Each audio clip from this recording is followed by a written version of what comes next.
yashirmaydilar. Ichlarida qancha ko'p bilim bersalar, o'zlari ham shuncha xursand bo'lib ketaveradilar.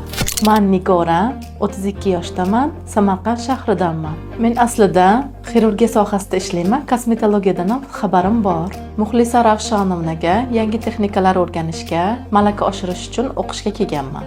O'qishim tugash arafasida tugatib ketmoqchiman, lekin ketgim kelmayapti. Kundan kunga bilimim oshayotganidan juda ham xursandman. Muxlisa Ravshonovnani tanlaganimdan afsuslanmayman. Nima uchun men Muxlisa Ravshonovnani tanlaganman?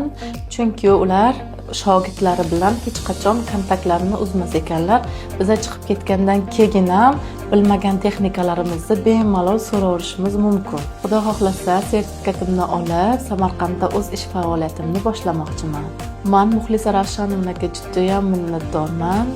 Oldinga teng bo'lgan hunarlarni, texnikalarni bizga o'rgatganliklari uchun.